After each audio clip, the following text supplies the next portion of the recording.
Bom dia, senhoras e senhores. Obrigada por aguardarem. Sejam bem-vindos à videoconferência do Magalu referente aos resultados do primeiro trimestre de 2021. Informamos que este evento está sendo gravado e traduzido simultaneamente e que todos os participantes estarão apenas ouvindo a videoconferência durante a apresentação da empresa. Em seguida, iniciaremos a sessão de perguntas e respostas. As perguntas deverão ser feitas pelo telefone. As perguntas recebidas via webcast serão respondidas posteriormente pelo time de relações com investidores. Gostaria agora de passar a palavra ao Sr. Frederico Trajano, CEO do Magazine Luiza. Por favor, Sr. Frederico, pode começar. Bom dia a todos. Muito obrigado por participarem do nosso call de resultados referente ao primeiro trimestre de 2021.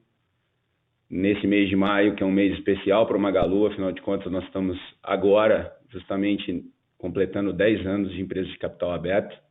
Nós fizemos nosso IPO em maio de 2011 e com resultados muito positivos, né, para mostrar para o mercado, em que pese aí todo o contexto de mais um trimestre de impacto da pandemia nos nossos negócios. E eu quero começar justamente falando sobre isso, né?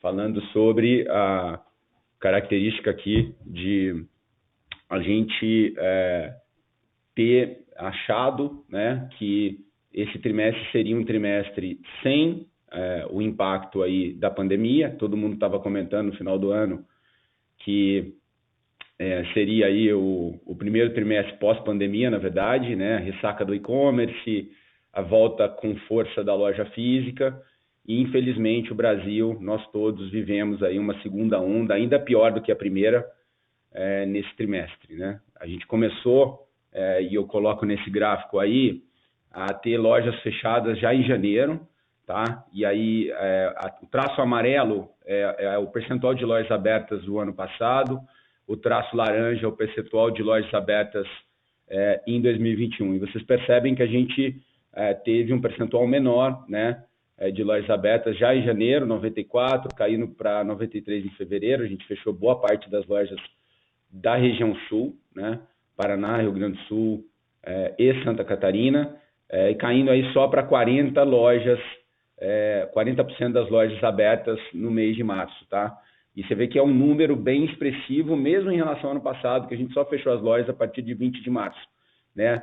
No todo, no trimestre, no primeiro trimestre, 25% dessas lojas estiveram fechadas. Não só do Magalu, como de todo o mercado de varejo brasileiro.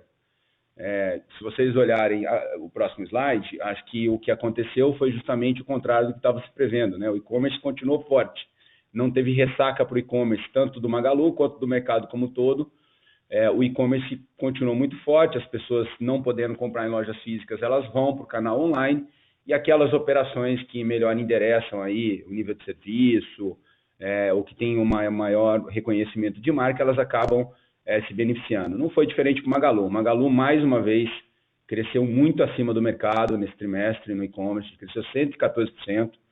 Com o diferencial que a gente tinha o pior comp do mercado, né? O mais difícil comp do mercado, porque no primeiro trimestre do ano passado a gente já tinha crescido 73% em relação a 2019. Então, se a gente comparar o primeiro trimestre desse ano com o primeiro trimestre de 2019, a gente vendeu no e-com 3,6 vezes mais do que o primeiro trimestre de 2019, e um crescimento de média móvel de 90%, né?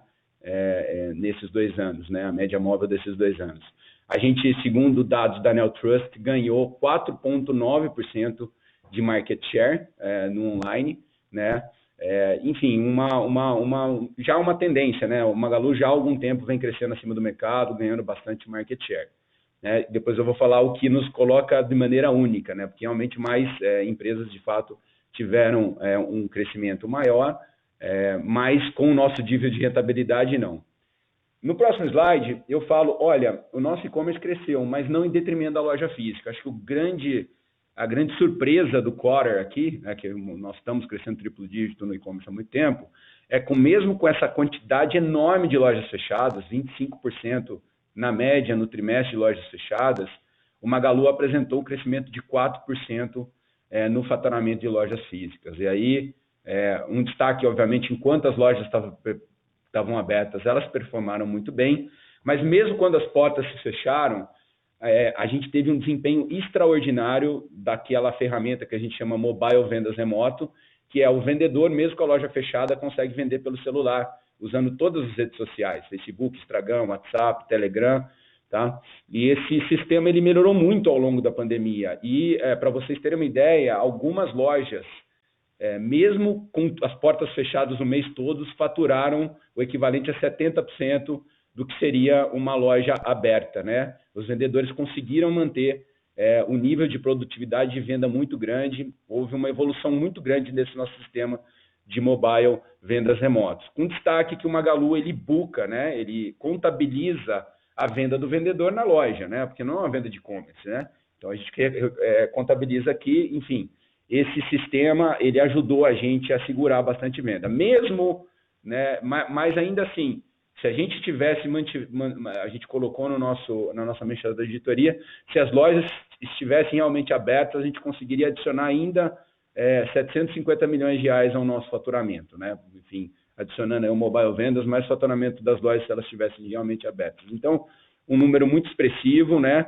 Que, no geral, acaba gerando, próximo slide, por favor, né? Um crescimento geral da companhia de 63%, né? Com o e-commerce representando 70% do nosso faturamento, né? Quando a gente abriu o capital era 10%, né? Hoje a gente já está em 70%, mas isso nunca foi uma meta minha, né? Porque o interessante para a companhia é crescer todos os canais. A loja física tem crescido há mais de 10 anos, média ano, duplo dígito, né? E isso mostra aqui que o nosso modelo, ele não é um modelo monocanal, ele é um modelo multicanal de verdade, de fato, na prática, na realidade, né? A gente constata, né, que ele é multicanal na prática, porque o negócio como um todo cresce 60%, por exemplo, como cresceu 34% no TRI no ano passado, não é tirado um pocket de loja física e botar no pocket do e-commerce, né? Assim como o marketplace, o crescimento ele não vai vir em detrimento do 1P, né? A gente sempre gosta de adicionar e não de trocar, né, venda de um canal para outro. Mas o modelo de multicanalidade, ele se expressa melhor ainda, não só no crescimento de todos os canais, mas no próximo slide, que é no crescer com rentabilidade. Então, eu me lembro que no último call, eu respondi várias perguntas dos analistas sobre a questão de competitividade, como é que o Magalu ia fazer para crescer, as condições de mercado, que a gente fez o último call em março, já estavam super agressivas no mercado, todo mundo dando frete grátis, todo mundo dando take rate subsidiado, então uma série de subsídios, né? Muitos dos quais fazem sentido, mas muitos dos quais são, na minha visão, verdadeiros anabolizantes. Comprar mercado sem nenhuma sustentabilidade, sem nenhuma lógica de LTV sobre CAC, né? O Magalu não, o Magalu ele faz trade-offs sim, mas conscientes, necessários, aqueles que fazem sentido num contexto de longo prazo. E o Magalu ele manteve, né, nesse ano, a margem EBITDA, a gente conseguiu crescer 56% do nosso EBITDA em relação ao ano passado, porque obviamente a gente foi alavancado pela nossa venda, saímos de 274 milhões para 427, o Roberto depois ele vai endereçar melhor essa questão. Nós tivemos um lucro líquido recorrente de 80 milhões de reais, que foi um número bem superior aos menos 8 milhões do ano passado, mas o ponto importante aqui é a gente mostrar a alavancagem operacional. Talvez um número que mais me orgulha do trabalho que a gente faz nessa companhia e que melhor exprime o que é uma empresa multicanal de fato e não de narrativa, é a nossa despesa operacional, que ficou em apenas 20%. Nós temos a menor despesa operacional sobre receita líquida do mercado, e com uma operação ineficiente como essa, a gente tem condição de entrar, né, de ser competitivo, de ter um preço, né, competitivo para o consumidor, a gente tem alavancagem operacional, né? Então, enfim, é um número que mostra que essa empresa aqui ela pensa com mais com menos, né? Ela não faz 3 doces necessários, ela faz opções para o longo prazo, né? E eu não estou falando só de resultado, não. Eu estou falando de geração de caixa também, que o Beto vai deixar claro que nos últimos 12 gerou 2,7 bi de caixa operacional. Ou seja, uma empresa que consegue crescer com rentabilidade. Fizemos, sim, alguns trade-offs de margem no passado, mas sempre fazendo aquilo dentro de um conceito que faz sentido, né, num fluxo de caixa descontado, numa visão de LTV sobre CAC, mais uma vez. Um outro benefício da multicanalidade, pode passar, por favor, é a nível de serviço, né? Então, quando a gente montou quando a gente criou esse conceito de multicanalidade, que a gente começou com multicanalidade, foi até antes do IPO, né? A gente introduziu o conceito de multicanalidade no Magalu 20 anos atrás, quando ninguém falava isso nem nos Estados Unidos, nem na China, nem em nenhum outro lugar. Nós somos pioneiros na implementação desse conceito. A gente via que ele daria alavancagem operacional, seria uma boa para o acionista, mas seria uma ótima para o cliente também, porque com o apoio das lojas e dos CDs que atendem as lojas, a gente consegue ter um nível de serviço muito superior ao mercado. E esse ano a gente alavancou isso de uma maneira exponencial. O percentual de entregas, né, de estoque próprio, operação P, que a gente fez, saiu de 5% em um dia para 51% em D mais um dia. Tá? Então, a gente teve uma escalada muito grande do nível de serviço, porque o que a gente fez a gente, antes da pandemia, as nossas lojas, 1.300 lojas, elas funcionavam como pontos de retirada, né? Que é o retira-loja que a gente fala. Ao longo da pandemia, com as lojas fechadas, a gente transformou essas lojas para fazer o ship from store. A gente melhorou muito essa operação, a capacidade de envios dessas lojas, todos os processos, sistemas e estruturas, né, infraestrutura dessas lojas. E hoje, praticamente todas, são 1.300 lojas, elas funcionam como mini centros de distribuição. Então, o consumidor ele compra pelo Super App do Magalu e recebe o produto, se ele tiver estocado, da loja que está mais perto dele, né? Então, a gente hoje tem, na operação do 1P, certamente a entrega mais rápida do mercado e a mais barata, né? Porque como a mercadoria viaja pouco, a gente tem uma taxa de entrega baixa, né? E um custo, né, para isso muito grande. A gente também ampliou não só a questão das lojas, a gente também ampliou a estrutura dedicada de abastecimento, que são unidades logísticas, de 26 unidades para 103 unidades, um crescimento muito exponencial. Essas unidades vieram aí das aquisições que a gente fez, né, e várias que a gente cresceu organicamente, comprou Logbi e GFL, unimos as operações das duas, e hoje elas têm 103 unidades que são entre centros de distribuição, que a gente já tinha também, e unidades last miles, que são unidades que ficam próximo a áreas de grandes concentrações, ou mesmo áreas que a gente não tem loja, que fazem, né, esse last mile para a gente. Então, um crescimento exponencial, e esse ano,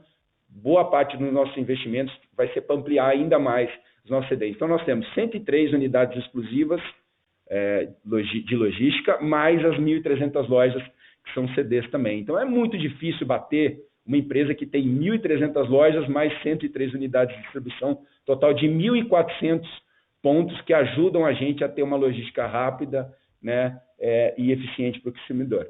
Um detalhe é que esse ano a gente está fazendo um piloto agora em 50 dessas 1.300 lojas para fazer entrega em 1 hora. Tá? Então já tem 50 lojas, depois o Fabrício, nosso VP de operações, pode comentar no Q&A, já estão operando no contexto de entregar em 1 hora, e agora com Pix no checkout, que acelera muito o processo de aprovação, a gente está tendo já várias vendas aí, que o consumidor compra, em 1 hora o produto já está na casa dele. Quem não tem essa capilaridade de 1.300 lojas, quem tem uma logística altamente concentrada em, sei lá, 10, 20 CDs gigantes, não vai conseguir proporcionar esse tipo de nível de serviço, tá? Tudo que eu estou falando aqui é para 1P, tá? Então, a ideia desse ano, que é o ano do Piscou Chegou, é além de ampliar essa malha, melhorar, né, a entrega para 1P, saindo de um dia para 1 hora, mas a gente quer também, próximo slide, por favor, transferir, né, esse diferencial para o 3P, né? A gente quer habilitar toda essa malha para operar tão eficientemente, com nível de serviço tão bom para o 3P quanto para o 1P. A nossa diferencial é a multicanalidade no 1P e vai ser também para o 3P, para o Marketplace. Hoje, a gente já teve alguma evolução, esse dado aqui é de abril, 40% de todas as entregas do 3P foram feitas pelo Magalu Entregas com logística própria, com as nossas transportadoras dedicadas, tá? E esse processo ele tende a crescer significativamente daqui para frente. Foi um progresso muito grande, né, que a equipe da logística fez, com a ampliação daquelas unidades exclusivas de logística, que são aquelas 100 que eu falei, isso foi possível, e a ideia é que a gente amplie para mais locais, mais localizações, mais estados, mais cidades também. Outro ponto importante é a loja. A loja, ela é um diferencial do 1P, e ela vai ser para o 3P também. A gente hoje tem 415 lojas habilitadas para o consumidor poder comprar no nosso Super App um produto do seller e retirar esse produto na loja. Então, é o Retira a Loja 3P em 415 das nossas 1.300 lojas. Também um avanço muito grande. Ou seja, essa multicanalidade que fez o Magalu ser praticamente imbatível no 1P, a gente está levando para o 3P também. A gente está levando os benefícios da multicanalidade. A gente quer ser um ecossistema digital multicanal, não um ecossistema digital puro, porque a multicanalidade sempre foi o nosso diferencial, a gente quer alavancar ela para o 3P também. Um outro ponto interessante que as lojas estão fazendo, elas estão ajudando a gente a fazer o hunting farming de sellers. Então, boa parte das nossas lojas hoje já estão ajudando o Magalu a trazer novos sellers locais na sua localidade, na sua cidade, para o parceiro Magalu, que foi aquela plataforma que a gente lançou no ano passado. Eu vou falar mais dela um pouco para frente. Então, nós temos hoje um exército aí de... hoje eu tenho mais de 15 mil pessoas em loja. Uma parte dessas pessoas vai estar nos ajudando a trazer sellers e ajudando esses sellers a subir os produtos na plataforma, a ativar esses produtos na plataforma, mostrando aí que a nossa loja ela vai ser uma parte importante do nosso ecossistema. E ela se transformou muito em relação àquele varejo que tinha um único objetivo de vender lá no passado. Ela hoje tem o objetivo de vender a loja física, ela também é um centro de distribuição e ela também é um ponto de apoio para o seller e para o ecossistema Magalu. Podemos detalhar melhor isso no Q&A também. Próximo slide, por favor. Falando sobre isso, né, eu acho que a gente teve um crescimento exponencial de base de sellers de um ano para cá. A gente saiu de 26 mil sellers para 56 mil sellers. O grande catalisador disso foi o parceiro Magalu, uma ferramenta que a gente desenvolveu 2 semanas depois do início das medidas de isolamento social no ano passado e que salvou milhares de varejistas físicos que nunca tinham vendido online. Porque hoje, praticamente todos os marketplaces disputam sellers que já são digitais, que já vendem online, que já tem VTEX, Tray, loja integrada, né? E a gente desenvolveu uma ferramenta para aquele que não tem nada disso, né? São 5 milhões e 600 mil varejistas no Brasil, só menos de 100 mil vendem online. A grande maioria dos varejistas brasileiros são varejistas de loja física que não vendem online. Nós desenvolvemos uma ferramenta para ser o Magalu para que eles pudessem vender online.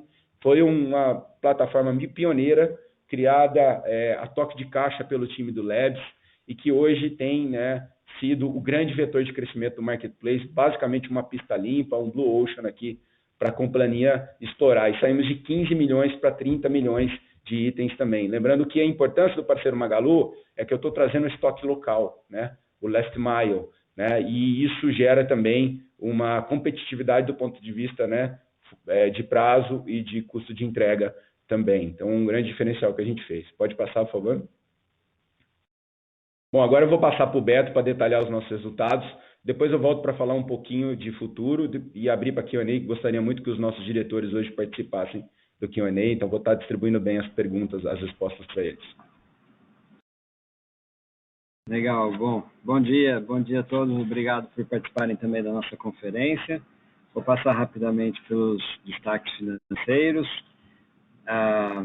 Pode passar o slide. A gente vendeu, então, 12 bilhões e meio no trimestre, crescemos 63% no total, mais de 100%, 114% no e-commerce e 4% nas lojas físicas. Destacamos bastante a geração de caixa operacional, na casa de quase 3 bilhões de reais nos últimos 12 meses, um EBITDA de 427 milhões, crescendo 56%, um lucro líquido total de 259 milhões, incluindo ganhos não recorrentes, e um lucro líquido ajustado sem esses ganhos não recorrentes na casa de 81 milhões. Só destacar aqui um pouquinho, esses ganhos não recorrentes são referentes à reversão de provisões tributárias relacionadas ao DIFAL que é a diferença de alíquota interestadual cobrada no estado de destino nas vendas interestaduais, né? Então, era algo que a gente contestava, provisionava e depositava judicialmente. Com a recente decisão do STF, a gente reverteu as provisões e agora, ao longo dos próximos meses, trimestre, deve reaver os depósitos judiciais, transformá-los em caixa também. Então, passando para o próximo slide, a gente mostra um pouquinho a análise de margem, né? Então, a gente manteve as margens EBITDA em 5,2%. Nesse trimestre, nossa margem bruta diminuiu 2 pontos percentuais, totalmente associada à mudança de mix, né? O e-commerce, um ano atrás, era um pouco mais de 50% das nossas vendas, esse trimestre foi 70%, né? Então, uma mudança muito grande. E no e-commerce, vocês sabem, a margem bruta é um pouco menor, mas nosso modelo, nossas despesas operacionais são muito menores também, então a gente compensou totalmente essa redução de margem bruta com a diluição de despesas operacionais e a melhoria dos resultados de equivalência patrimonial da Luizacred e da Luizaseg também. E acho que vale destacar que a gente conseguiu diluir todas essas despesas operacionais, mesmo com mais lojas fechadas, né, por um período mais longo, mesmo investindo bastante em melhoria de atendimento, nível de serviço, velocidade de entrega, e também que alcançamos níveis de despesas administrativas, por exemplo, historicamente muito baixas, diluímos 1 ponto percentual de despesa administrativa, um nível bastante eficiente, bastante abaixo de 3 pontos percentuais, e despesas com vendas também, pela própria eficiência do modelo multicanal totalmente integrado. Com os ganhos não recorrentes, a margem EBITDA foi para 8%. No próximo slide, a gente mostra um pouco a variação do capital de giro e do caixa líquido. Em março, em relação a março do ano passado, a gente melhorou muito o capital de giro, e ainda tivemos bastante efeito nesse último mês de março de lojas fechadas, impactando o giro dos estoques, né?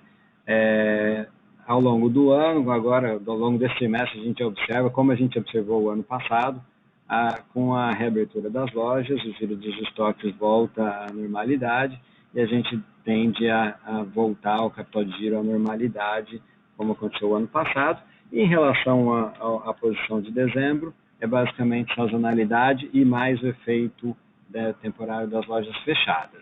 Quando a gente olha a variação do caixa líquido, acho que vale destacar aqui também, a gente observa que em 12 meses a gente aumentou o caixa líquido em 400 milhões de reais, mesmo fazendo muitos investimentos, que é o que a gente mostra no próximo slide.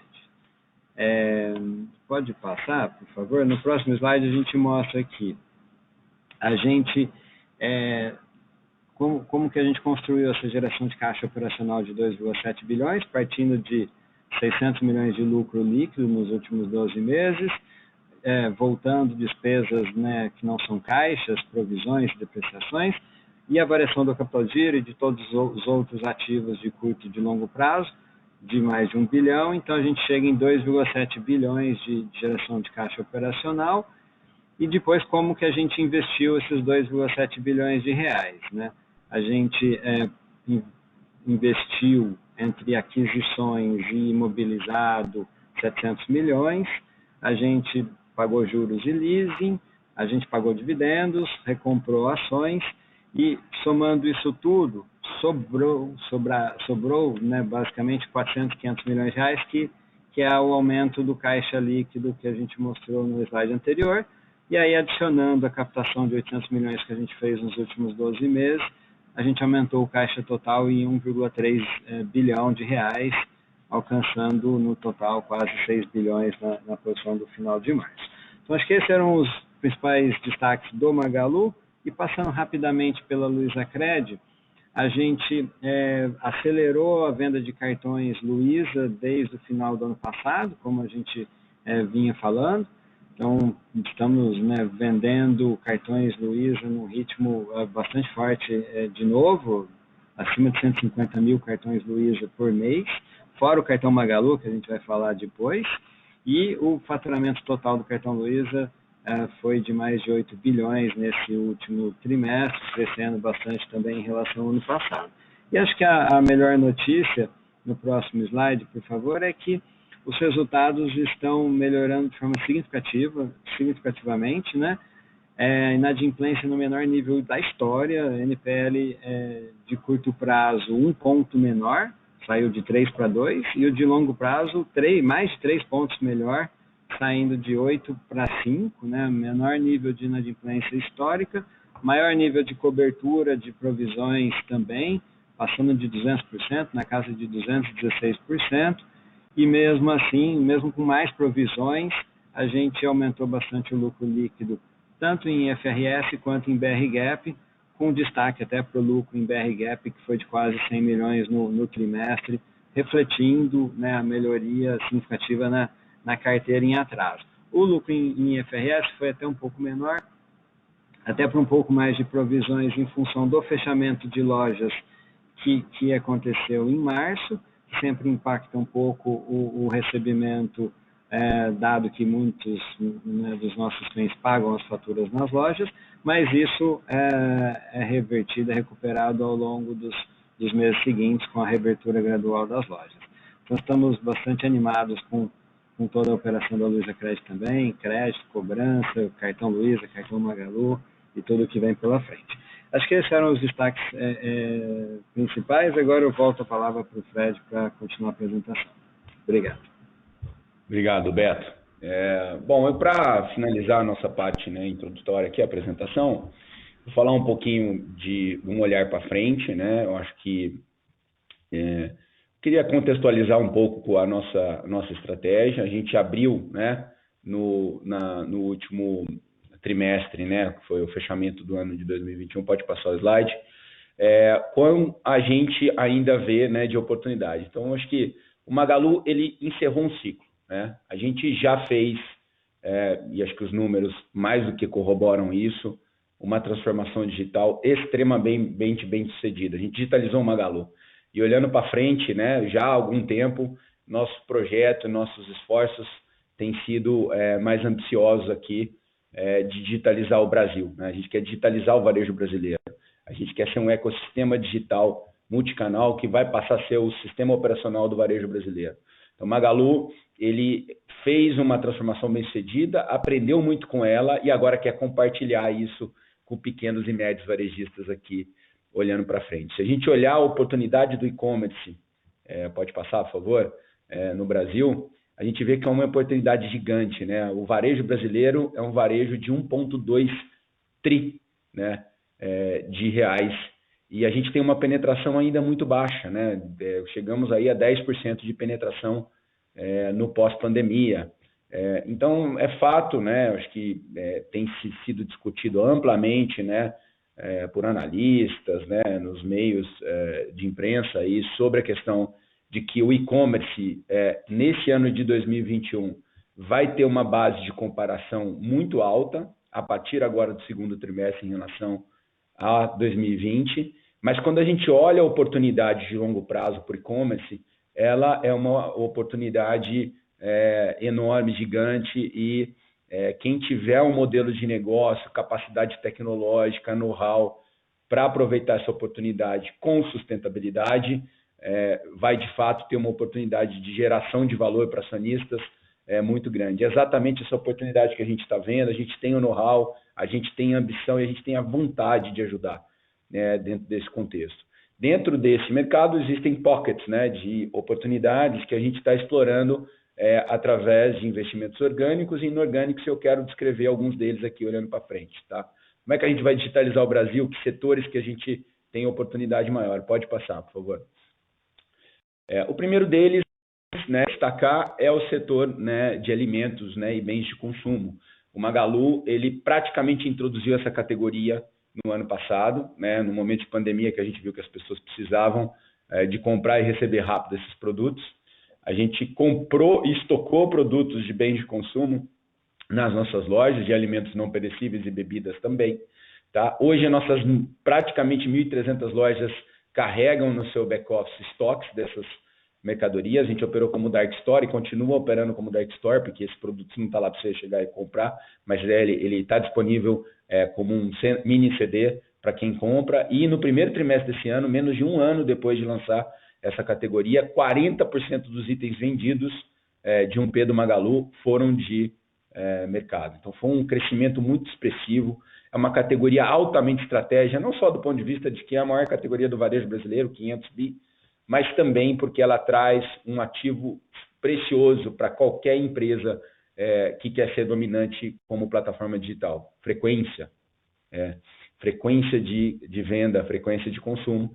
Então, enfim, a gente entrou com um pé forte, mas a gente sabe que para crescer e ser um player relevante, a gente precisaria também desenvolver uma estratégia 3P. O problema é que os mercados não vendem online, eles não estão na VTEX, não estão na Tray. A gente tem que digitalizar eles do zero. Por isso, a gente comprou a plataforma VipCommerce, no mês de março. E a VipCommerce é uma plataforma de e-commerce especializada na categoria, tá? Então, ela tem centenas de clientes, e a ideia é crescer bastante ela, ajudando esses pequenos e médios supermercadistas a vender online, tendo o próprio site e também conectando esse catálogo com o nosso Super App, tá? Então, é uma estratégia aqui enorme, uma grande oportunidade, super estratégica para o Magalu. Próximo slide, por favor. A gente também vê uma oportunidade muito grande na categoria de moda, pode passar, não, desculpa, de entrega de alimentos. A gente comprou em setembro do ano passado o Ikefome, que é uma das maiores ferramentas de food delivery, mas muito focado nos interiores dos estados brasileiros.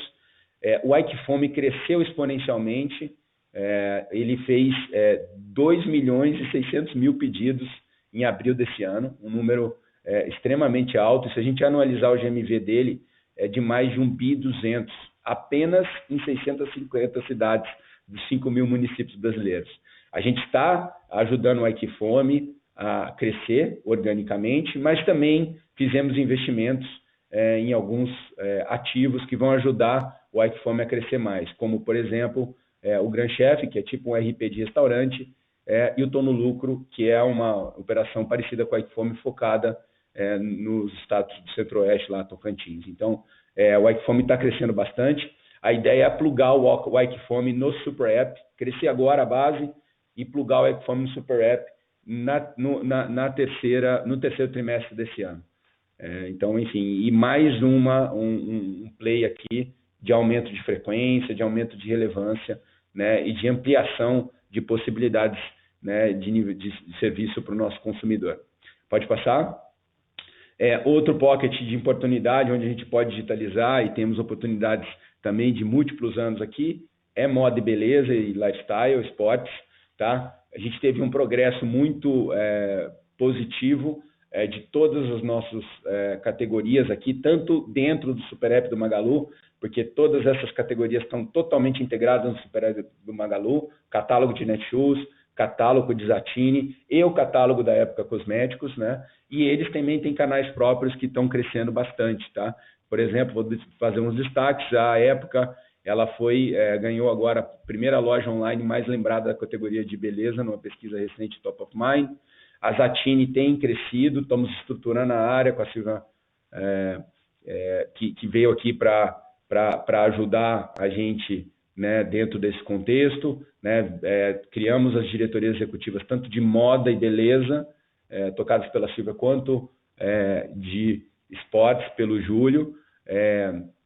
São equipes totalmente autônomas, tem equipes de marketing, de compras, planejamento, desenvolvimento de produtos, Então, a gente criou essa configuração na reorg de categorias para dar autonomia para essas categorias poderem tocar seus negócios e se desenvolverem. E na Zattini também, a gente, com a compra da Hub Sales, que é uma plataforma que liga direto à fábrica com o consumidor final, especialmente nessa categoria de moda, a gente ampliou a base. Ela ficava em Franca e agora já está em Novo Hamburgo, Blumenau e Goiânia, que são polos de moda super importantes também. Então, uma categoria que está evoluindo. E a Netshoes, mesmo sendo uma operação puramente online, já é líder na categoria, tem crescido bastante. Os resultados estão aparecendo aí no nosso indicador de equivalência patrimonial, que o Beto já mostrou. Uma evolução muito bacana, e tem muito ainda que essa equipe vai mostrar para vocês ao longo dos próximos trimestres. Estou bem animado aí com as evoluções nas categorias de moda e beleza e de esporte também.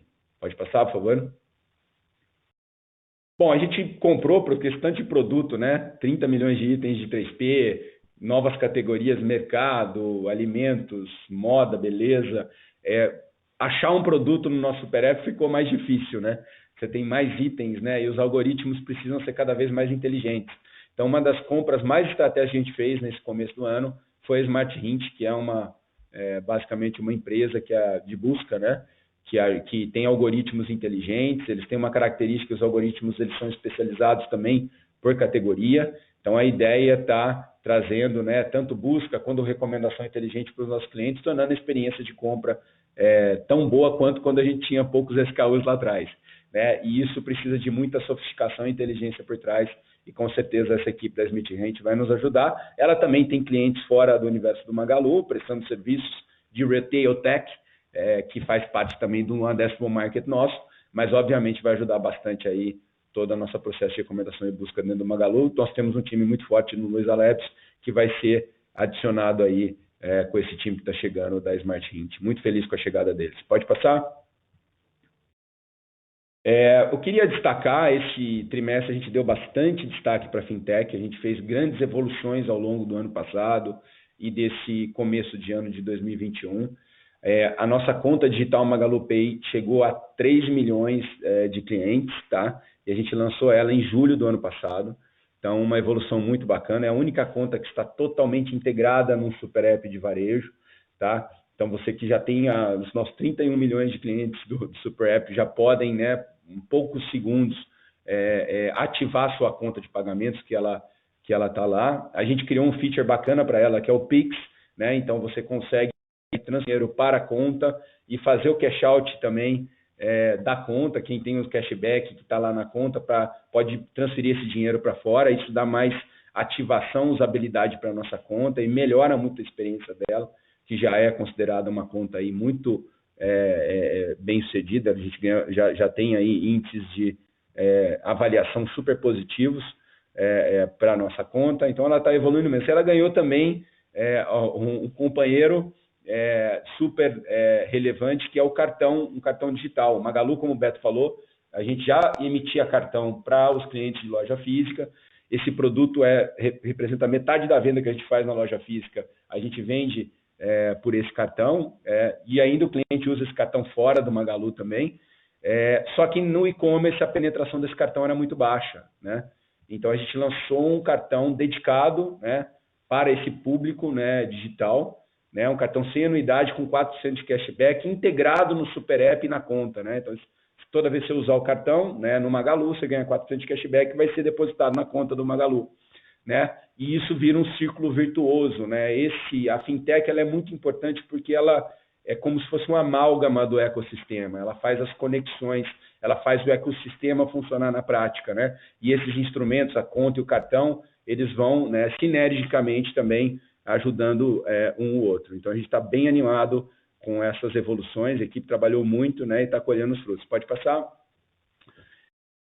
Isso tudo, né, a gente está, né, assim, eu acho que a chave da digitalização, né, do nosso consumidor e a gente pegar esse ecossistema e tornar ele user-friendly para o nosso consumidor é o Super App. Então, conta, o cartão, né, todos os mundos de moda, esporte, alimentos, isso tudo vai estar aqui disponível de uma maneira sem fricção, com muito fácil usabilidade pelo Super App do Magalu, que tem ganhado mais e mais, né, consumidores.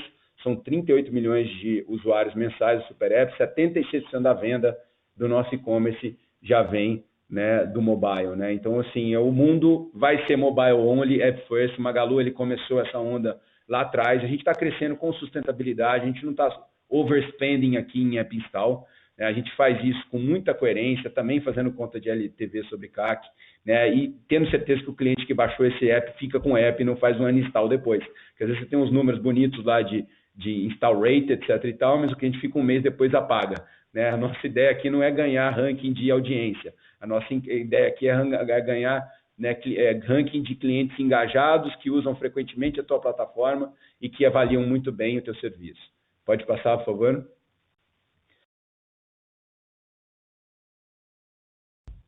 Bom, acho que queria passar aqui um pouco, né, de dois grandes TAMs aqui, duas grandes avenidas de monetização de tudo que a gente falou até agora, né? A gente já fez um esforço muito grande de diluição de despesa, né? A gente chegou aí com a despesa muito baixa, tem conseguido crescer com um nível de rentabilidade legal, mas a gente também precisa construir avenidas para rentabilizar, né, o nosso GMV, para monetizar o nosso GMV. E tem duas avenidas muito boas aqui.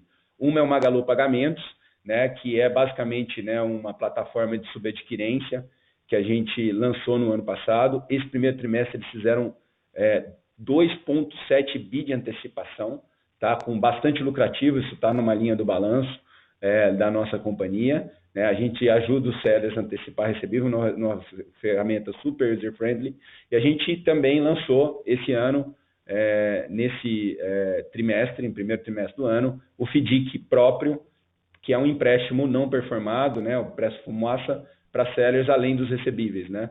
São uma dezena de sellers ainda numa fase piloto, mas a gente acha que a gente tem uma oportunidade muito grande, né, de gerar resultado, né, monetizar, né, o nosso ecossistema através, né, de operações de crédito, de financiamento para os nossos agora 55 mil sellers, e certamente vão ser muitos mais aí ao longo do ano.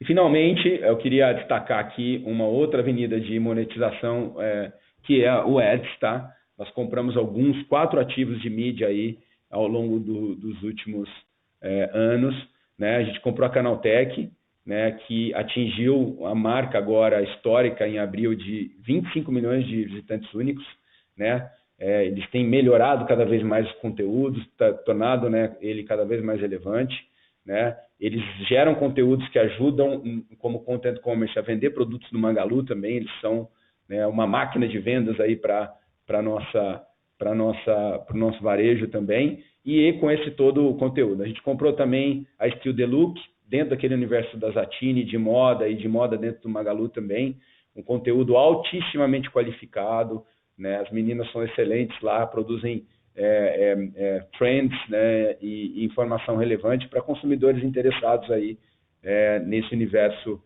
de fashion, né? Não só fashion, ela acaba cobrindo outras categorias também, e ajuda também a gerar esse interesse, né, por esses produtos, né? A ideia de todos esses conteúdos é disponibilizar esses conteúdos através do Super App também. O consumidor vai lá não só para comprar, mas para consumir conteúdo também. E o último, né, uma aquisição super high profile, assim, que foi o Jovem Nerd, né, uma das principais plataformas aí de entretenimento para conversar com o público nerd, um público que tem crescido muito, né, interessado em games, interessado em jogos, interessados em entretenimento, né? O Jovem Nerd tem um poder muito grande com a sua audiência, e a ideia é a gente fazer várias collabs, integrações, ter esse conteúdo dentro do Magalu também. Esse universo de games é um universo que a gente está crescendo bastante como categoria. Então, enfim, todos os ativos se somam e crescem aí a nossa audiência, que nós vamos monetizar com a nossa ferramenta de ads, que a gente está para lançar aí no terceiro trimestre, que é a ferramenta que a gente está adaptando da compra da Inloco, no ano passado, da Inloco Media, e a gente quer ter uma ferramenta autosserviço aí para monetizar tanto os 80 milhões de visitantes do Magalu, incluindo apps, desk, mobile site, quanto todos esses aqui que eu estou descrevendo aqui desses canais de conteúdo. A gente realmente vai ter uma avenida muito bacana de monetização, né, da nossa audiência com ads e complementar nossas linhas de rentabilidade. São sementes que a gente está plantando aqui que nós vamos colher frutos certamente no passado. Bom, com isso acho que eu fecho a minha apresentação, até demorei um pouco mais do que eu gostaria, quero deixar espaço para o Q&A e também, né, distribuir essas perguntas para que a nossa turma aqui possa responder. Muito obrigado e estou aberto aqui às perguntas agora. Senhoras e senhores, iniciaremos agora a sessão de perguntas e respostas. Para fazer uma pergunta via telefone, por favor digitem *1 ou mandem via chat. A nossa primeira pergunta vem do Sr. Robert Ford, do Bank of America. Bom dia a todos e parabéns pelos resultados. Fred, como devemos pensar sobre a VIP Commerce? É simplesmente uma cesta mais completa de alta frequência e baixa monetização? Ou há algo mais rico nisso? E como você pensa sobre a competitividade de longo prazo desses vendedores, dada a aceleração de consolidação no setor de supermercado e atacarejo? Bom, Bob, como combinei aqui, eu vou distribuir as perguntas aqui para a Direx, para que eles possam também, as novas estruturas aí, tá respondendo. Aí, se faltar alguma coisa, eu complemento. Edu, quer responder essa pergunta do Bob? Vamos sim. Oi, Bob, tudo bem? Obrigado pela sua pergunta. Falando um pouco sobre a VIP Commerce, a VIP Commerce, acho que ela traz para a gente um componente que falta, né, na nossa estratégia de mercado, que é acesso àqueles produtos perecíveis, né? Ela é a ferramenta que vai possibilitar com que a gente tenha esse estoque que estão nas milhares de lojas de mercado espalhados pelos rincões do Brasil, e que consigam chegar na casa dos clientes muito rápido, aumentando assim a frequência, aumentando assim, amplificando os benefícios que a gente já vê da estratégia de mercado que a gente tem dentro do nosso negócio. Ela é totalmente complementar. Em relação à questão de competitividade, de consolidação, assim, são cenários de mercado, né? O Brasil é muito grande, ele sempre tem componentes regionais importantes. A gente tem normalmente consolidações em centros mais urbanos, mas o que a gente entende é que a gente, seja com a nossa estratégia 1P ou com essa estratégia 3P, a gente vai estar apto a estar conectados a grandes mercados, a pequenos mercados e com a nossa própria operação de 1P. Tá? Então, acredito que a gente tenha, com esse setup que a gente fez, possibilidade de ter uma presença bastante relevante no mercado. E como você está pensando sobre o VIP Commerce a partir de uma perspectiva de dados? Dados Acho que, assim, do que a gente está captando? Sim, isso. Acho que, assim, o foco original de fato, a gente, né, ampliar a digitalização do e-commerce na categoria de mercados, tá? Se amanhã tiver alguma oportunidade em relação à monetização de dados, isso não é o foco agora da companhia. O foco agora essa categoria, ela é chave, ela traz frequência, ela traz mais usuários, né, para o nosso super app. Então a gente está muito focado em fazer com que essa penetração dessa categoria, que está 1%, né, do total de varejo, cresça, né? A gente não consegue fazer isso só com P. A gente precisa, né, de crescer com ajuda e ajudando os outros. A gente está focando, né, como o Edu falou, em todo tipo de todo tamanho, né, de mercado, mas temos um foco muito grande, especialmente em pequeno e médio. Sem dúvida, Fred. Edu, muito obrigado. Obrigado a você. A nossa próxima pergunta vem do senhor Thiago Macruz, do Itaú. Pessoal, boa tarde. Minha pergunta é um pouco mais conceitual. A gente, quando olha para a Ásia, a gente tem visto players de altíssima frequência tendo bastante sucesso entrando em novas categorias, né? Então, um exemplo disso é Meituan e Ctrip na China. E aí, quando eu olho para a experiência brasileira, ainda sinto o brasileiro muito mais predisposto a lidar com o mundo multi-apps. Queria pegar a tua opinião sobre isso, Fred. Você acha que isso é uma questão de maturidade, que com o passar do tempo as coisas devem mudar na direção do que acontece da Ásia? Ou será que o Brasil tem uma questão cultural um pouco diferente? Como é que a gente leva isso em consideração, tendo em vista o sucesso que vocês têm conseguido em atrair tráfego, recorrência, com os M&As que vocês fizeram recentemente, foi algo que foi bastante impressionante. Como é que você pensa isso para frente? Acho que essa é a minha pergunta, pessoal. Thiago, acho que as coisas assim, elas não caem do céu, né? Acho que o que aconteceu na China é um produto de uma execução extremamente competente, de uma visão mais horizontal do que category killer dos empreendedores chineses, o Pony Ma e o Jack Ma, né? E os seus times, né? Eles olharam uma oportunidade de, olha, eu já sou dominante em mensageria, já sou dominante em varejo, o mercado da China é gigante, eu vou crescer lateralmente. Aí eu vou fazer isso explorando as capacidades de conexões que o universo digital proporciona, que o universo físico não proporciona. O universo digital, ele proporciona mais lateralidade. É mais fácil as fronteiras são menos pré-definidas, né? Então, eu acho que aqui no Brasil é uma questão de visão, de alguém querer, né? A gente acha que tem capacidade, competência para fazer, e eu acho que é para o usuário mais fácil, né? Ter uma conta só, um login só e fazer as interações desse processo. Vejo, né, mesmo no Brasil, algumas empresas, né, se lateralizando, né? Eu não vou citar aqui empresas do mercado, mas já tem alguns exemplos bem-sucedidos no Brasil de empresas que estavam numa categoria e começaram a entrar em outra que não era a sua original, com certo sucesso até dentro do universo do app, né?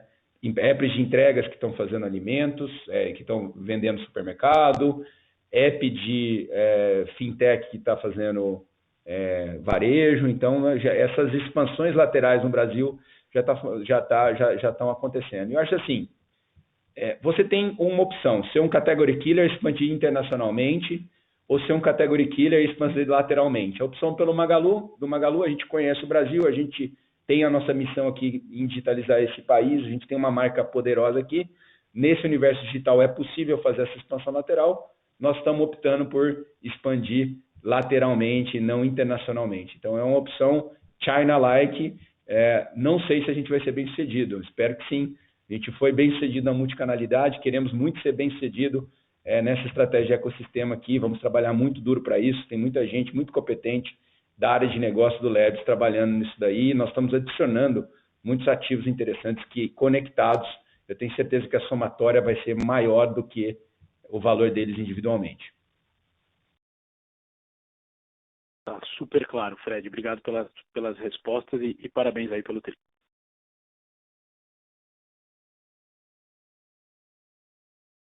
A nossa próxima pergunta vem da senhora Irma Sgarz, do Goldman Sachs.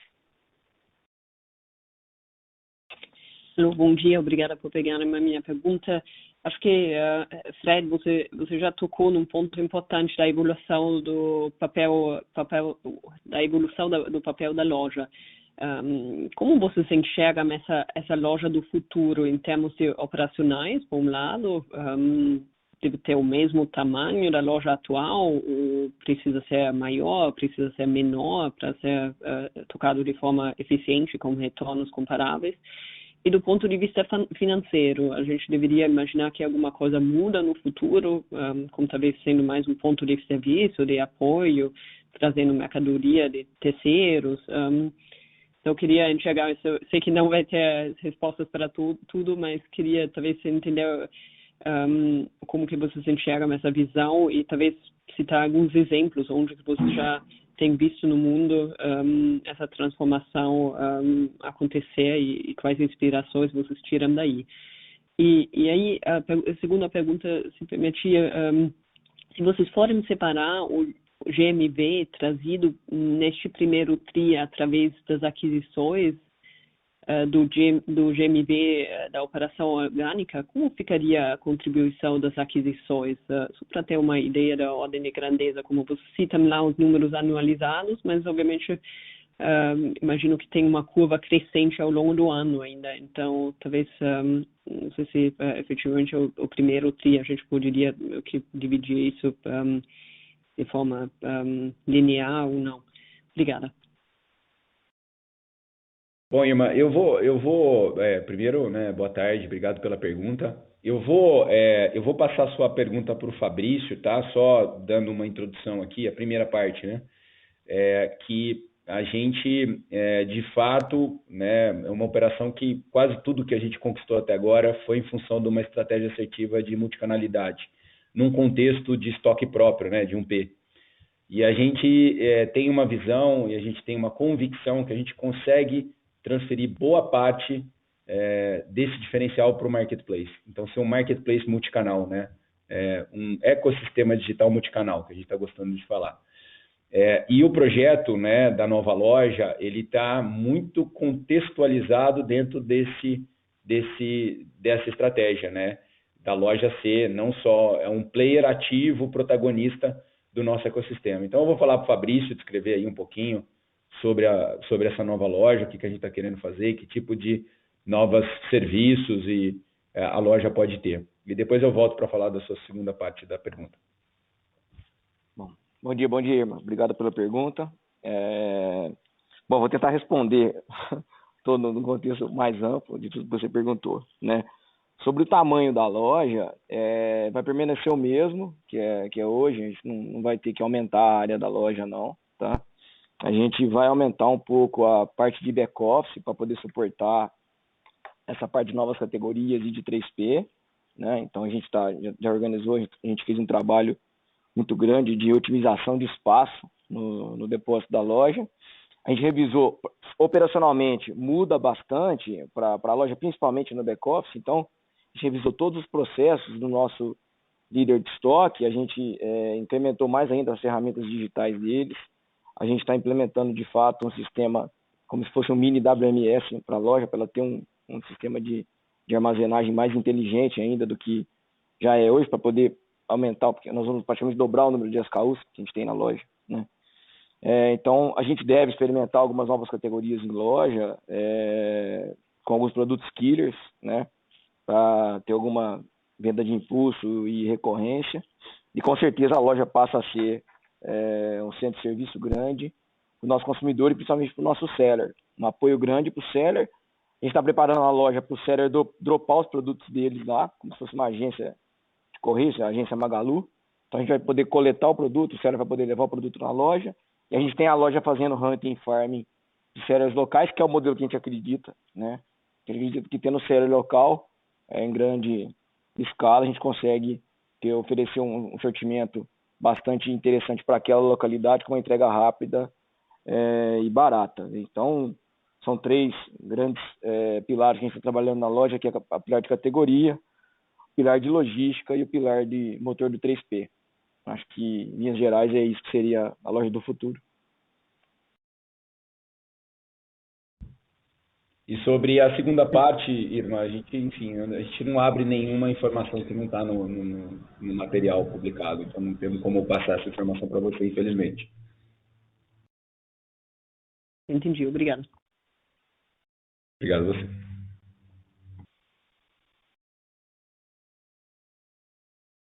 A nossa próxima pergunta vem do senhor Joseph Giordano, do Banco JP Morgan.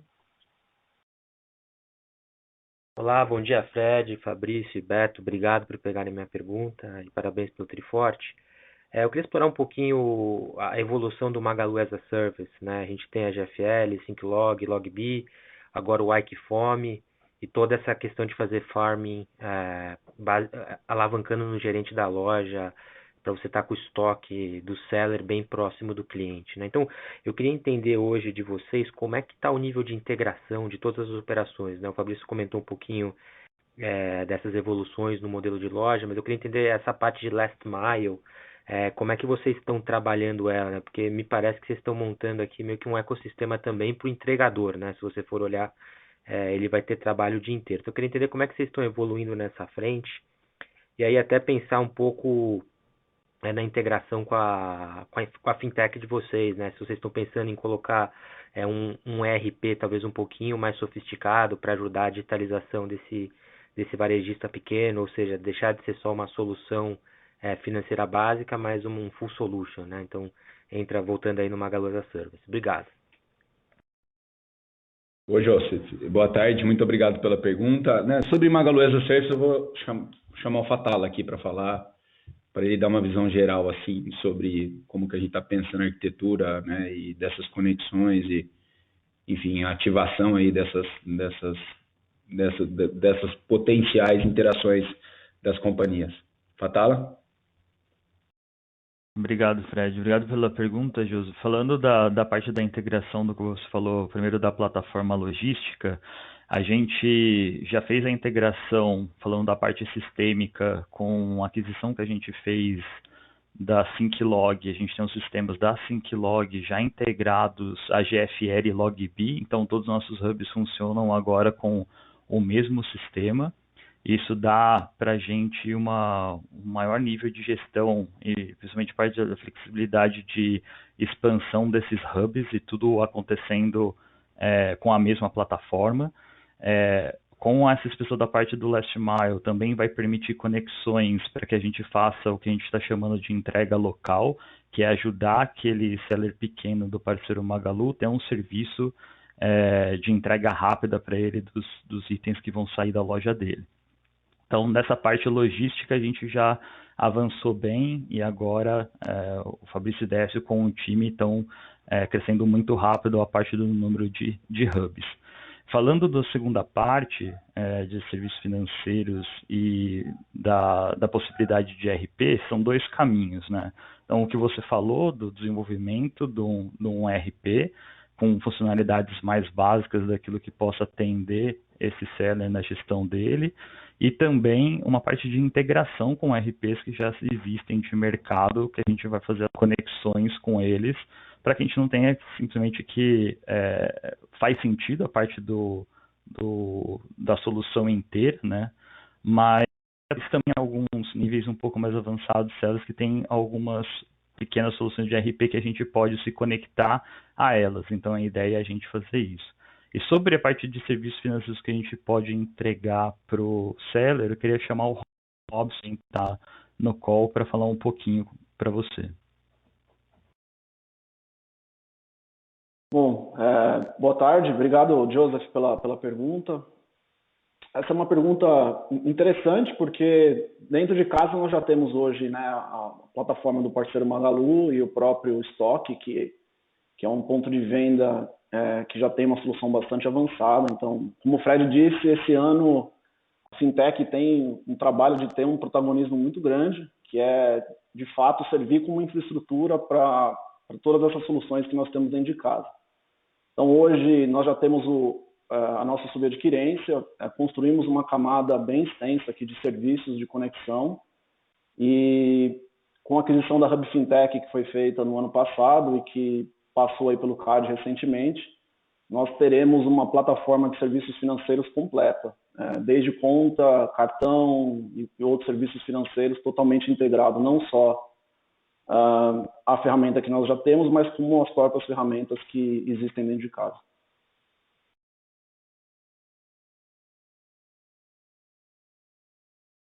Perfeito, obrigado.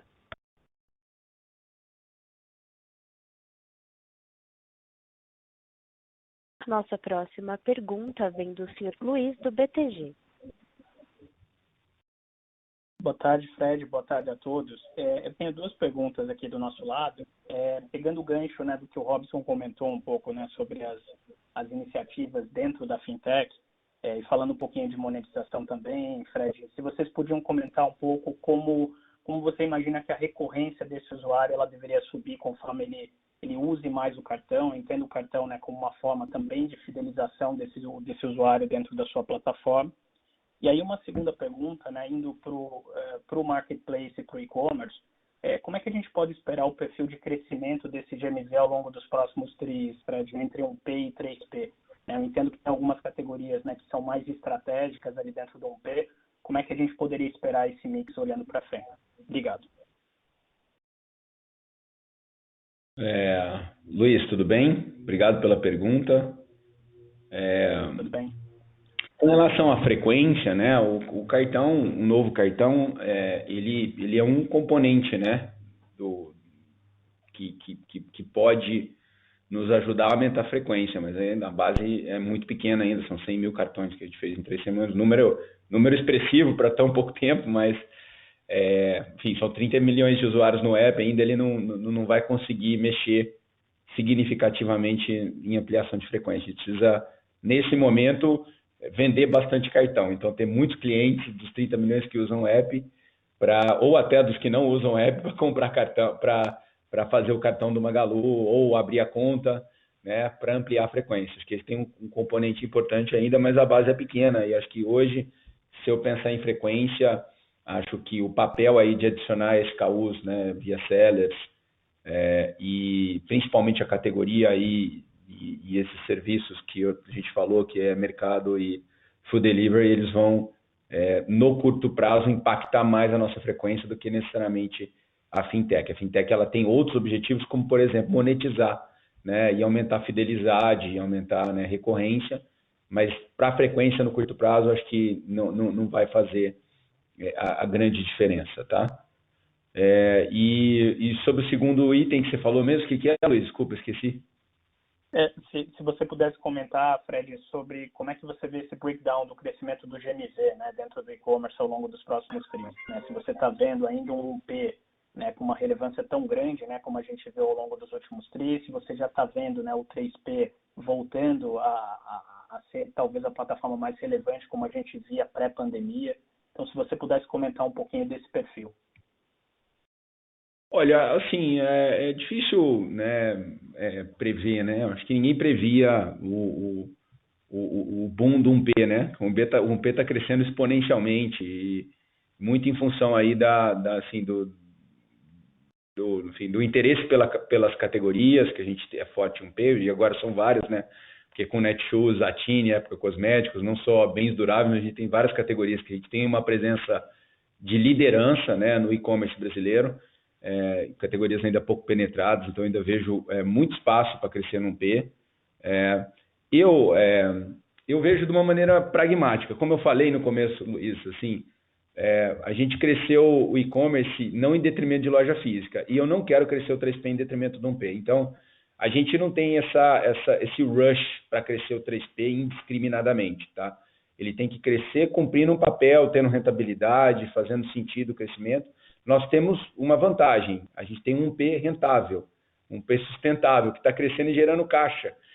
Então, eu não tenho um desespero para ir para o 3P, a gente tem que fazer isso dentro do ritmo que faça sentido, né? Hoje, o nosso 1P tem um prazo de entrega imbatível, então ele vai continuar a ganhar share no mercado, ninguém opera 1P tão bem quanto a gente. Então, isso vai continuar a acontecer, nós vamos continuar a crescer, porque o consumidor vai continuar a comprar, e porque, como o nível de serviço do 1P é muito bom, a gente vai continuar a ganhar share. Então, eu vejo que ele vai continuar muito expressivo por muito trimestre. O 3P ele vai crescer também, por quê? Porque a base de comparação, né, não do ano passado, porque a base de comparação do ano passado é alta para um P, para o 3P, para todo mundo, menos para a loja física no segundo tri. Mas a base de comparação dos próximos 3 trimestres é muito alta para o e-commerce em geral, tá? Mas se você olhar sobre, né, a perspectiva e a oportunidade futura, tem uma oportunidade de estar crescendo muito, proporcionalmente mais o 3P. Mas nós vamos fazer isso dentro da racionalidade, dentro de um contexto de LTV sobre CAC, dentro de um universo de racionalidade, não do desespero para mostrar aquilo que o investidor quer ouvir.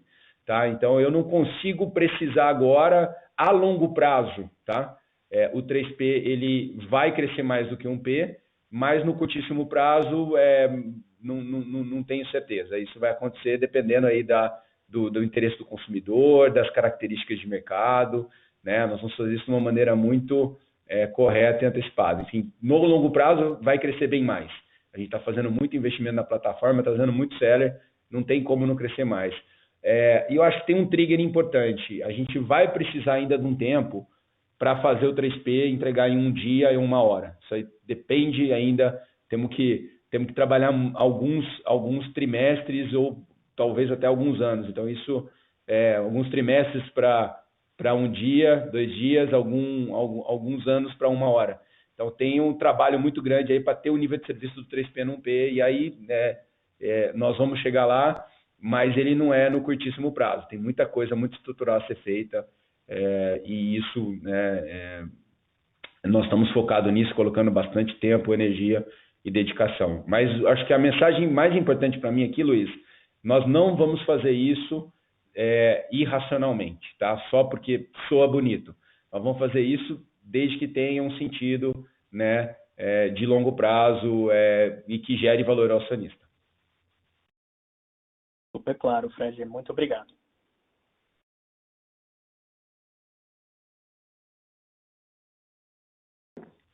A nossa próxima pergunta será em inglês, do Sr. Ravi Jain, do HSBC.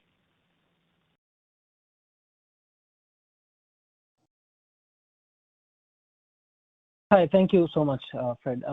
My question is on Magalu as a service.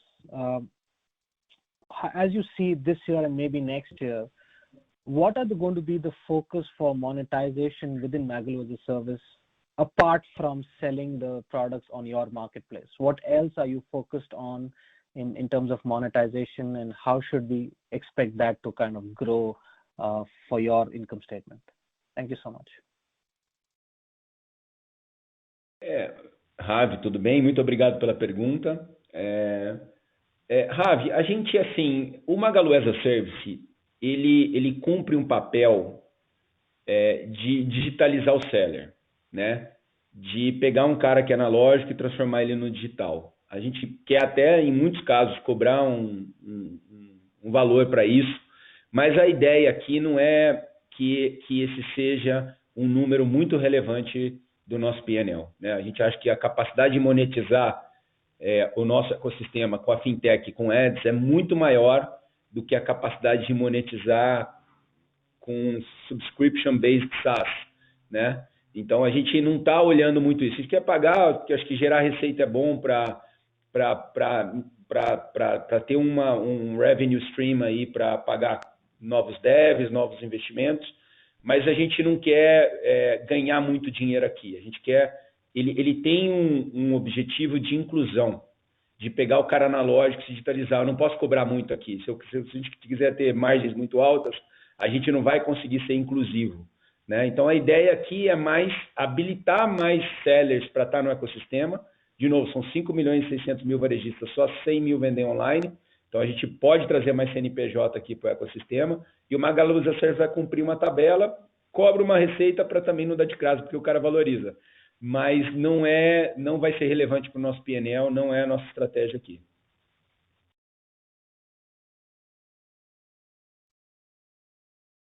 Very clear. Thank you so much for it.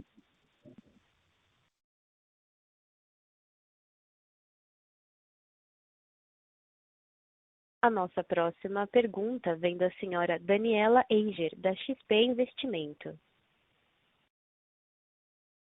Bom dia, quase boa tarde, obrigada por pegar minha pergunta. Eu tenho duas perguntas. A primeira em relação a essa recente mudança da política comercial da B2W, com uma abordagem mais agressiva em relação ao frete grátis, bem em linha com o que a Meli faz, né? E aí, olhando para vocês ainda estão com uma política mais restrita, né, de frete grátis, limitada mais ao uso do app, mas você, Fred, tem sido bastante vocal, que acredita muito que, no limite, você gostaria de dar frete grátis para tudo, né, desde que seja viável. Então, minha pergunta é entender se vocês estão considerando rever essa estratégia de vocês em relação a frete grátis, dado o ambiente competitivo. Então, essa é a minha primeira pergunta. E a segunda, ainda nesse ponto de competição, um pouco até que um follow-up na questão dos players internacionais, mas com um viés diferente, né? A gente tem visto um aumento de interesse de Alibaba, Shopee, Amazon no país, né? Alguns investimentos, abertura de CD, melhora em termos de frete. E eu queria saber se você vê esses players de cross-border, principalmente Alibaba e Shopee, como um risco. E aí, não pensando na operação cross-border, mas sim no movimento deles de virem aqui para o marketplace local, né?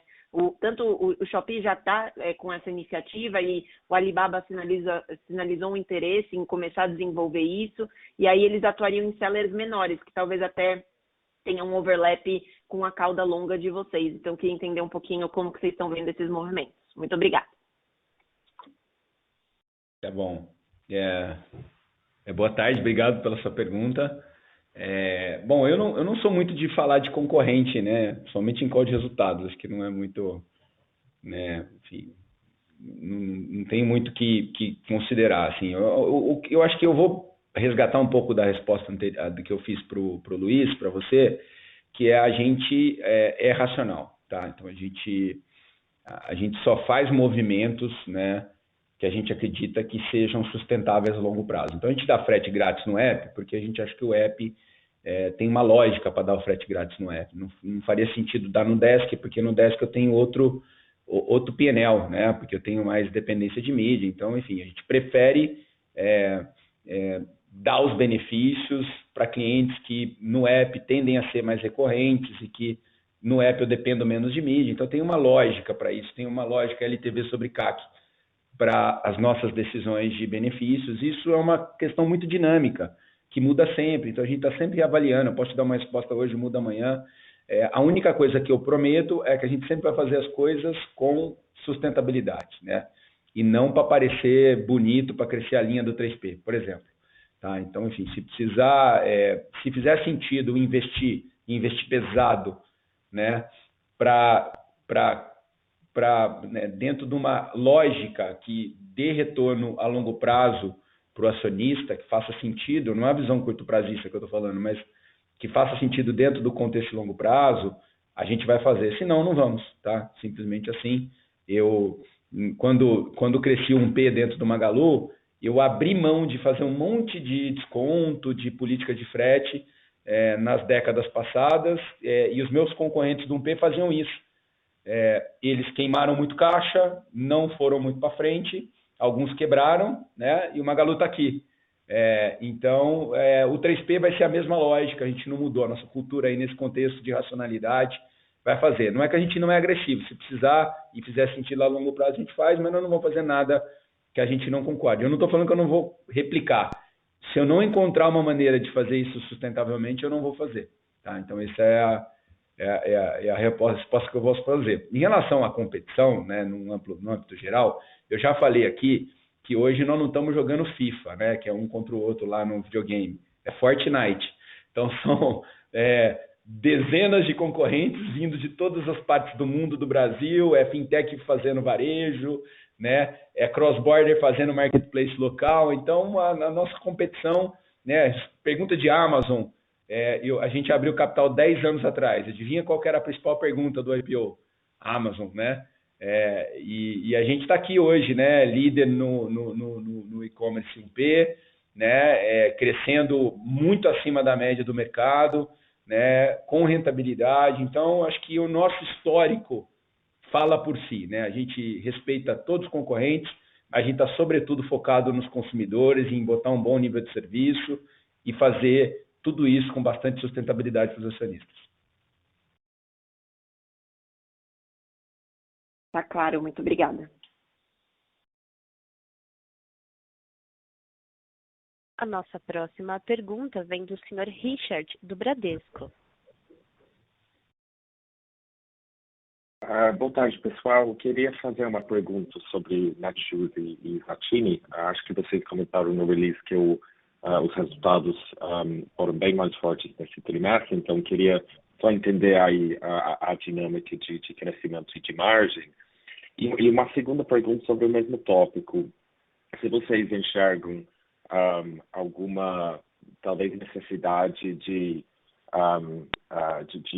adaptar a experiência de compra, enfim, conforme a gente vê mais crescimento vindo dos outros especialistas em moda, tipo da Fitch, Enjoei, Henry e tudo. Tá? Obrigado.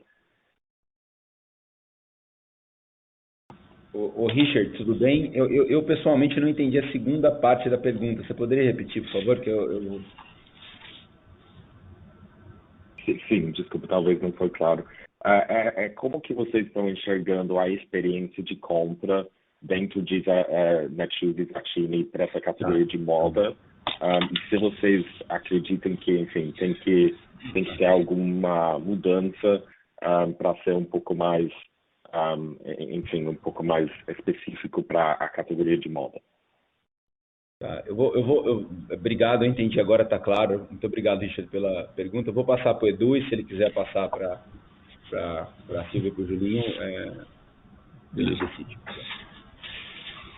Ô Richard, tudo bem? Obrigado aí pela sua pergunta. Eu acho que a primeira parte da resposta, falando um pouco sobre a dinâmica aí de resultado de, vamos chamar CNPJ Nets, né, que é Netshoes e Zattini, a gente, desde que fez a aquisição da empresa, a gente veio com dois objetivos iniciais. O primeiro era retomar um caminho de crescimento e equilibrar as contas, né, e conseguir fazer com que ela fosse rentável. Assim como o Fred falou, acho que nas últimas duas respostas, todo o nosso objetivo é conseguir atingir patamares de crescimento superiores de forma sustentável. Então, a gente primeiro tem que equilibrar para depois acelerar. E a gente conseguiu fazer essas duas coisas no grupo Netshoes. A gente conseguiu manter níveis de crescimento e equilibrar, e veio uma dinâmica através de eficiências de despesas, né, por integração, e das melhorias operacionais que a gente esperava que fossem acontecer, entendendo que ainda tem mais coisa para fazer, né? A integração ainda não está completa, a gente tem um trabalho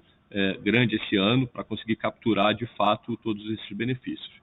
E certamente isso vai se traduzir ainda, acredito, em mais crescimento.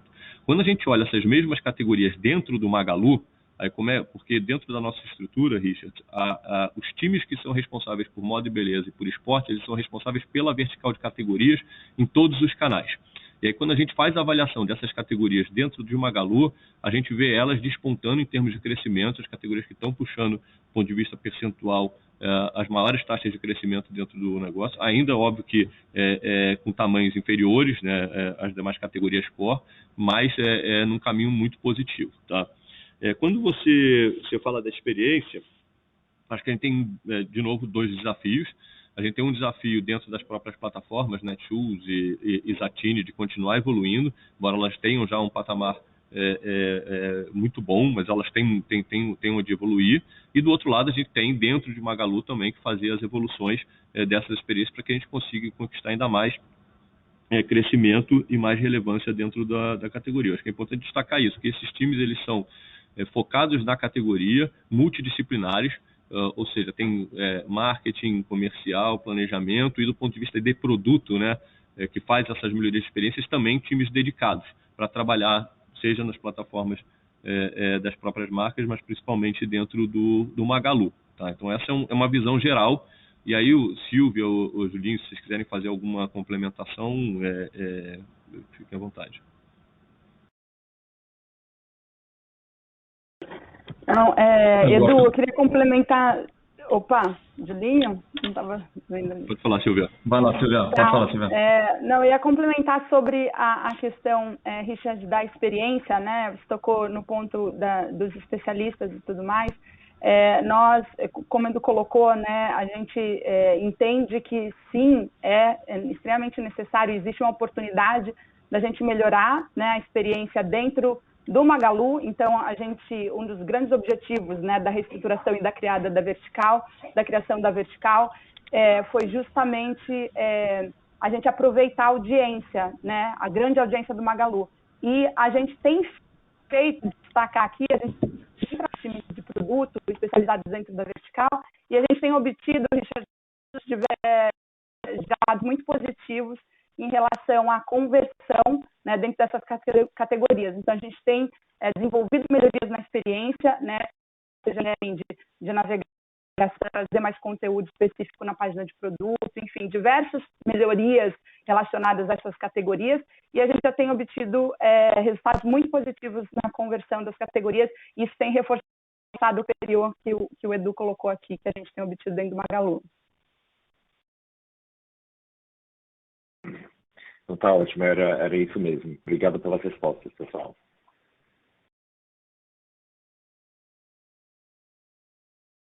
A nossa próxima pergunta vem da senhora Gabriela, da BlackRock. Oi, tudo bem? Minha pergunta é em relacionamento à quantidade de caixa. Vocês viraram, se não considerar o desconto dos recebíveis, vocês têm uma dívida, né, pela primeira vez em um bom tempo. Eu entendo que o trimestre, em termos de capital de giro, não é favorável, mas eu queria entender para a continuação do crescimento e também de compra de empresas que vocês têm feito tão bem nos últimos meses, como vocês enxergam esse nível de dívida, né, agora?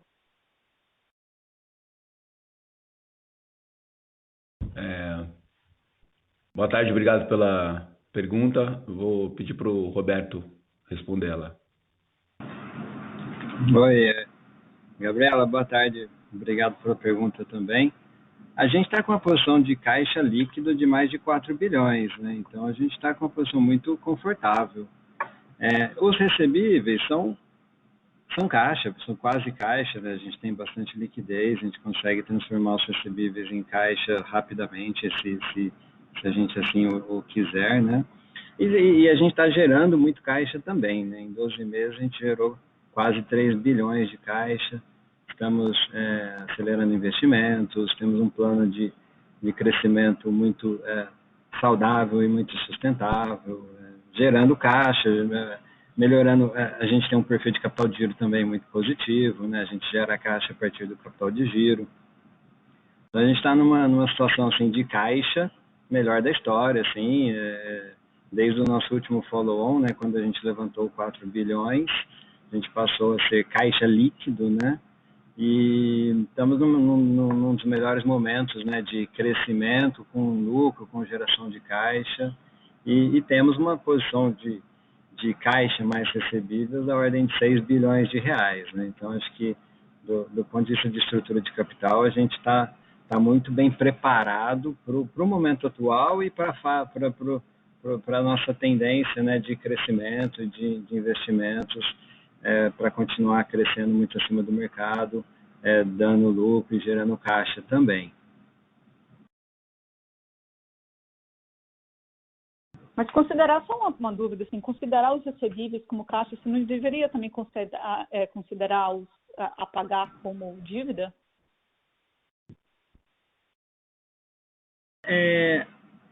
Assim, a gente tem hoje, Gabriela, uma posição de estoque e de fornecedores que é saudável, né? Então, normalmente a gente tem um giro dos estoques que é mais rápido do que o prazo médio de compras, então a gente consegue crescer gerando caixa a partir desta dinâmica.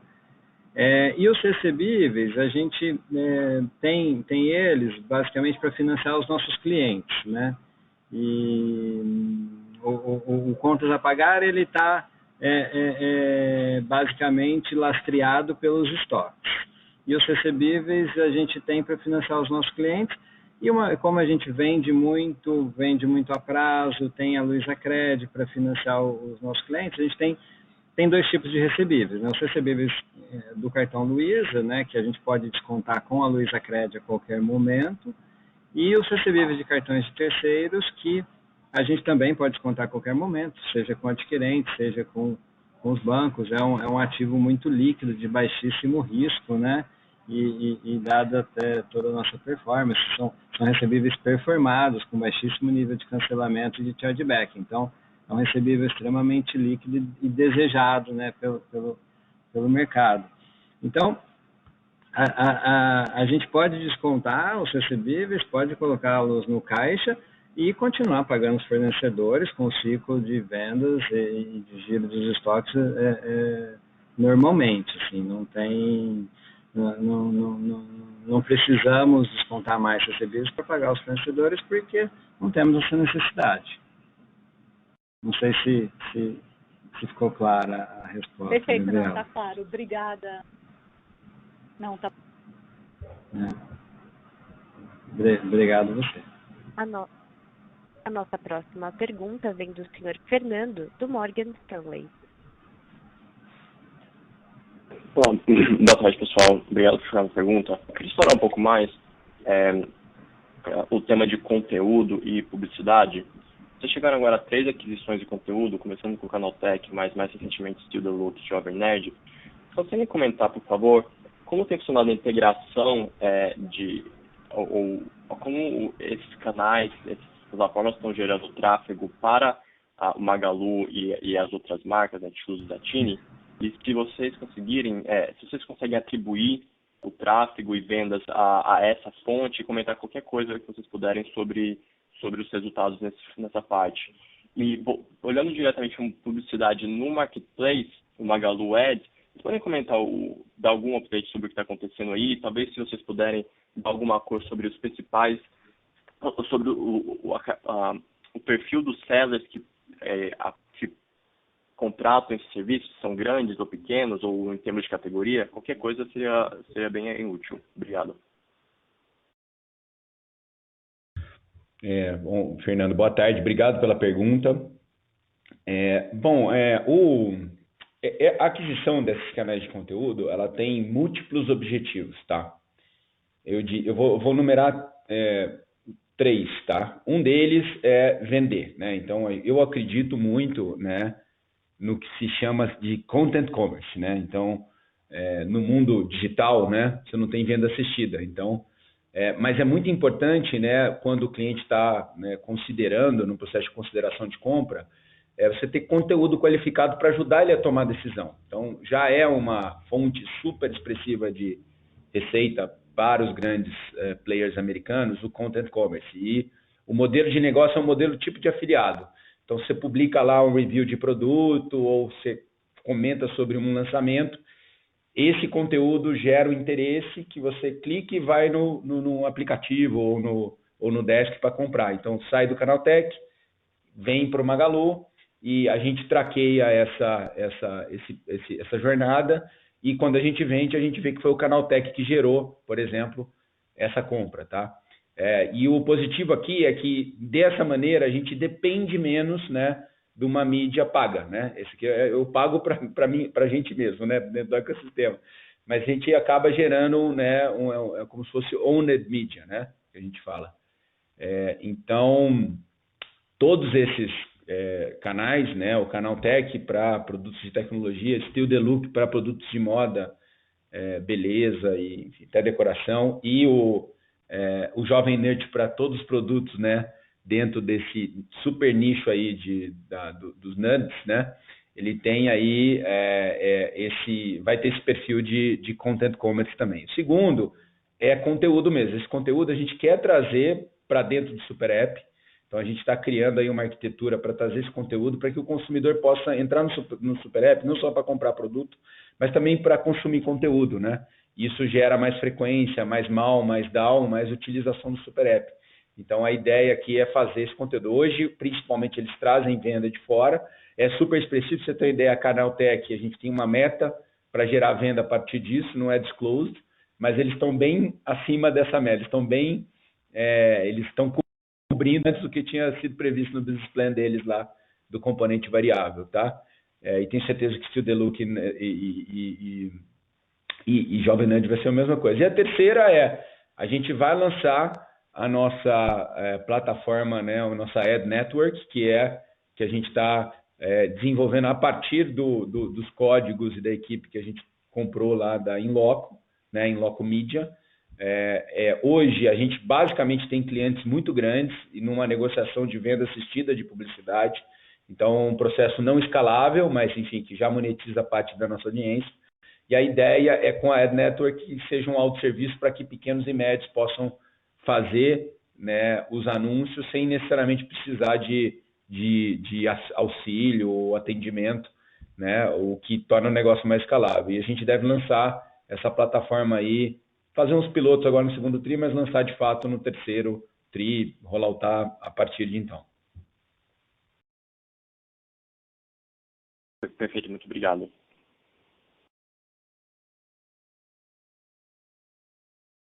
Encerramos neste momento a sessão de perguntas e respostas. Gostaria de passar a palavra ao Sr. Frederico Trajano para as considerações finais. Por favor, Sr. Frederico, pode prosseguir. Eu queria simplesmente agradecer a todos aí que participaram do call, a meus colegas também que me ajudaram a responder as perguntas, a todos, né, membros do Magalu que ajudaram a produzir mais um resultado muito expressivo nesse primeiro trimestre do ano. Desejar a vocês um bom almoço, bom final de sexta-feira e bom final de semana. Muito obrigado. A videoconferência do Magalu está encerrada. Agradecemos a participação de todos e tenham uma boa tarde.